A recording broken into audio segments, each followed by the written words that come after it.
everybody, so I thought I would go ahead and film sort of how I put the shadow boxes together, or the ornaments. For those of you who want to watch, you can. And I'm not going to embellish it, I'm just going to show you how I put it together. Of course, I use the Santa Baby paper, and this is some very thick paper, but because I'm making ornaments, I would like to be able to reuse them for several years. I don't want to have to remake them every time. So even though this paper is very thick, and I would say the A4 pad is what I use just to conserve on the paper, but it is just as thick as the 12 by 12 if you have that pad. I like to buy both, partly because the A4 pad doesn't have the foil, but the 12 by 12 does. And so what I did was I used my Xyron to adhere this paper down to this 110-pound cardstock from Michaels. Okay, so I chose the side of the paper that I wanted to use. For instance, let's just say it's one of these, you know, like this one, for instance.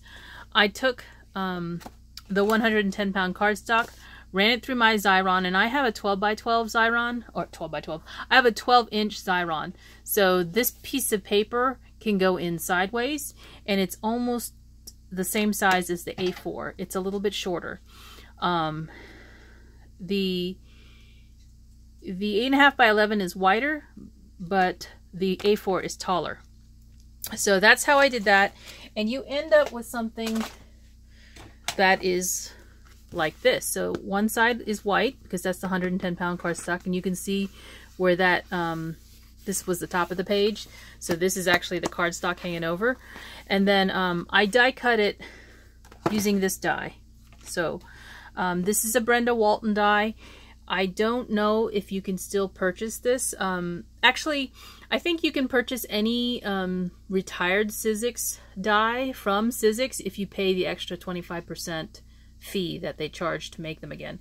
I don't know if this is available anywhere because I have had this for a long time. And here is the actual number.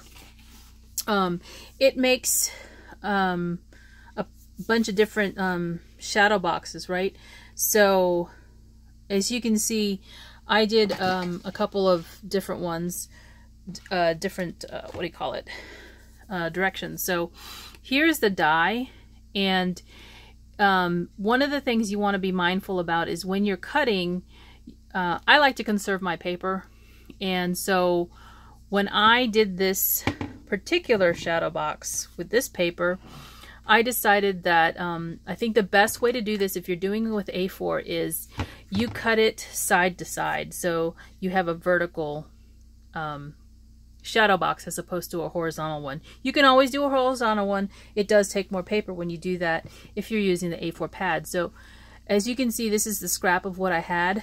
I had cut the die just like this with the paper, so you could see my paper, half of it went to the body of the actual shadow box, and then I still had this left over to cut the backer piece. And you don't have to cut the backer piece, I just like to have it because it makes it look extra special. So I cut the backer piece out of one piece of A4 paper, and I still have left over. If you decide to make your box horizontal, or landscape as some people call it, you will use more paper because the A4 size paper, it's going to take up most of the width, and you won't have enough length to actually cut that little backer piece if you want it. And so that's just a tip. And I have a Big Shot Pro, so I'm able to run the 8.5 by 11 paper through and not have to cut it down. I think the Big Shot Plus is probably what, you know, is within reach of price range for most people if they want a larger die cutting machine versus the Pro. But I've had my Pro for years and I love that thing. So I just wanted to show you that. And I've assembled my pieces and also put some of the tape down. So this is still a little bit wet. and I'll explain what that is in a second. So this is the shadow box after it's cut. Okay, this is your back, this is your front with the window, and as I said, you want to be mindful of your pattern. So if you're going side to side, make sure when you cut it, your pattern is going the same direction. Otherwise, you'll be very sad and have to cut another piece of paper up. So what I do to crease mine, for those of you, I will bend it towards you. So this is the front and this is the inside. I will bend it on the crease towards me, and then I'll bend it away. And that seems to help me find the crease better. I do that with all of my creases here. And if you're seeing this is because there's a little bit of residue from the dye that's transferring onto the paper. Do not run your dye through more than one or two passes, because you will cut through your crease line. That's another tip. Ask me how I know. Okay, the other thing I did was, there are typically flaps here and here. I cut those off. And the reason I did that is because I don't like the extra added bulk that it gives you when you do your folding. So I just cut the 2 tabs that are near that crescent right there. And this is going to serve as your outer flap. So the other thing is, if you're cutting A4, you'll notice that this side right here is just shy of the actual die itself. Let me lay it down for you. Not on my piece of paper there. But here's the cut, right? If I line that up on my die, you'll notice the tab here and the tab here I cut off. But then you'll see that there is a little bit of paper missing. And the reason I'm okay with that is because I want to conserve my paper, and it's going to be on the inside. So nobody's going to ever see that unless you're looking inside the box and you're like, oh, look, it doesn't meet the edge. See how it doesn't meet there? Yeah, I don't care. Nobody's going to look at that. Well, somebody will look at it, but I don't care. So conserving my paper, that's another tip. So the red line tape is a must, because you don't want this popping open. And you'll notice I put it, this is the outside of the box, or this is the part that's going to be on the outside. So all these little tiny flaps get red line tape. And then these flaps on this side where the opening is are going to get the tape. Now I'm not going to tape mine together yet, because the other part you need to do is the hole. You notice there's no hole in here. So if you want to make this an ornament and hang it up, you've got to make sure that, number one, you put the hole on the top, whatever your top is going to be. So you're going to have to make a hole through both layers, okay? And there's an easy way to do this. Figure out where you want your hole to be. And I just eyeball it. I'm going to actually move. I'm not going to put it exactly in the center height-wise, because I learned on my last box that I did that after adding that backer piece, this piece right here, which is the backer, it adds some weight. And when you hang it, it doesn't hang straight. It will kind of tilt a little bit. So I'm going to actually move my hanger a little bit towards the front of the box in hopes that that will fix it. So I'm actually going to put my hole right about here, okay? And so before I close up the box with the tape, I'm going to punch my holes. So here's what you do. Take your big bite. And the reason I have to use this is because this is super thick paper now. Number one, the Santa Baby paper is pretty thick, and then the 110-pound cardstock is also glued down to it. So I'm just going to take my smaller hole punch size and go through that little hole, that little mark I made, somewhere towards the middle, hopefully. And so there's the hole. You see, it's not exactly in the middle, height-wise. It is in the middle, more in the middle, I guess, from side to side.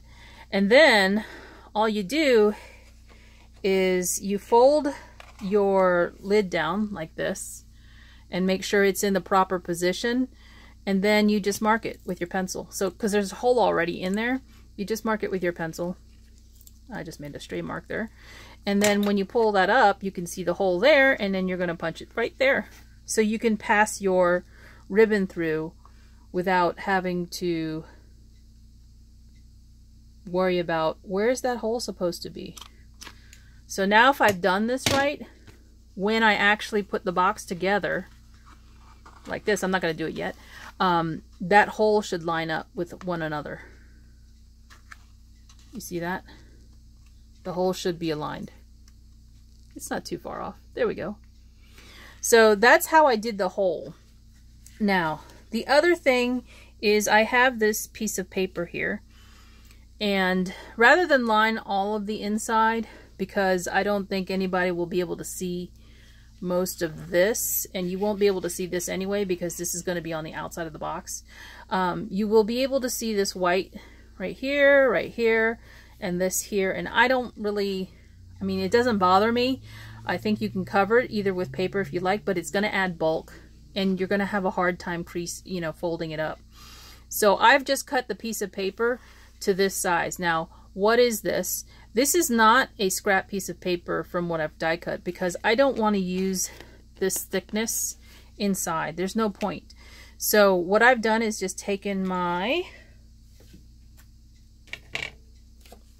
here's one I pulled out, one of the journaling cards, because you got the same papers in here. I actually used one from here because I like the pattern in it, and I was going to use this one, but I decided not to. So you will have to cut it down to the correct size. You just measure it. And then what I've done for this one is I put some glue on here to make it look like it was icicles. And you can kind of see that because I'm going to add, where's the little guy? I'm going to be adding my reindeer into my shadow box. And you'll have seen the finished product already, but I wanted that to be done before I stick it in here.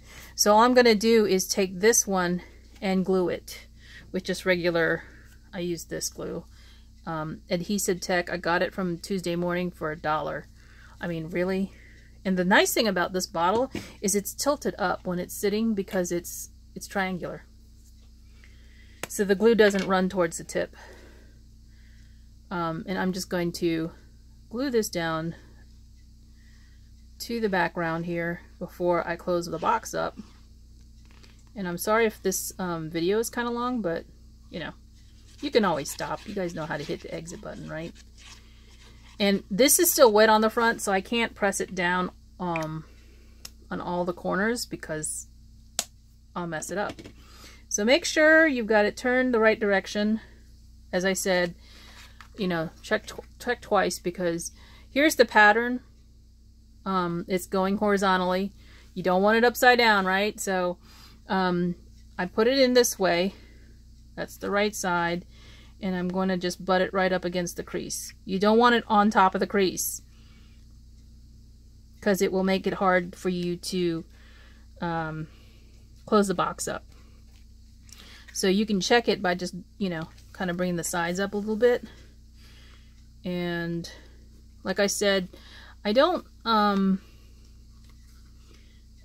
cannot close, I can't, what do you call it? I can't close the box well enough. I can't press it down. I'm sorry, I'm not on camera, but I'm having a hard time because I can't touch that. It's not dry. And I wanted to show it to you. That's good enough. It's not going to bother me. So you'll notice, again, this is the short side, the side that doesn't have all of the paper that it's supposed to have. But like I said, it doesn't matter. So I'm going to take off the red line tape. I hate taking that off because it sticks to my fingers. And I'm going to close up the sides. So you want to line up the corner with the flap and then press it together as best you can. And then do the same thing on the bottom side of it. Corner, press it together. And then I will tuck in the other flaps on this side and take the tape off. I feel like there's a bug biting me. I'm filming in my studio. My studio is still quite messy, but it doesn't bother me because I wanted to come in here and make something this weekend. I probably have that tape still stuck to my finger somewhere, but who cares? So there we go. Now I have to tuck in these 2 tabs here, and hopefully the box won't have a problem. I'm pressing it against my stomach because, you know, you can use all different kinds of body parts to help you craft. How about that? So I'm gonna push this up so the corners meet. Whoop, not too far. And there you go. I'm holding the flap on the inside. I'm kind of pushing it with my finger. And then I'm doing the same thing on this side. And then now I'll be able to shut this part of it. So there you go.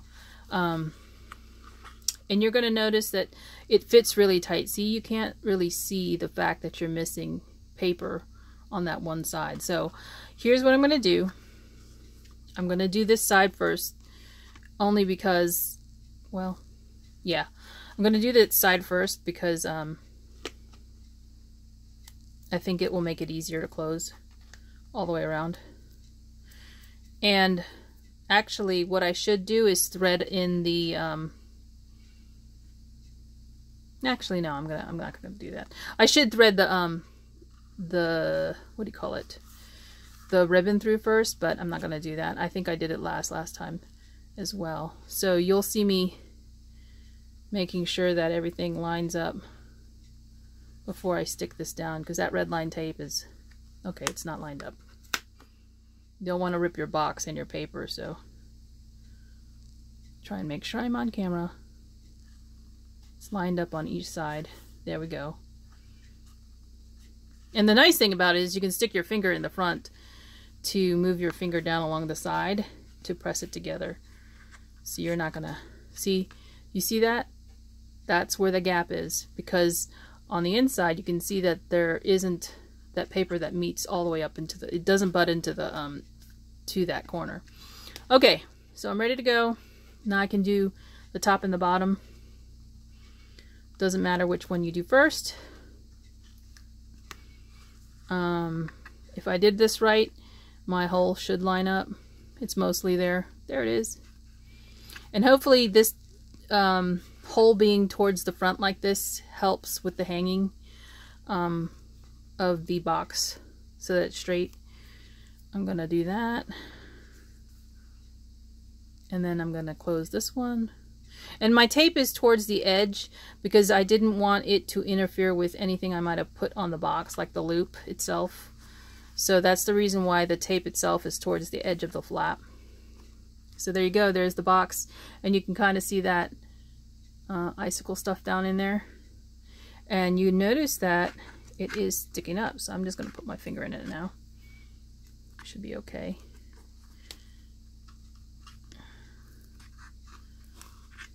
Just to give it some pressure there. Some of that stuff came off on my finger, but that's okay.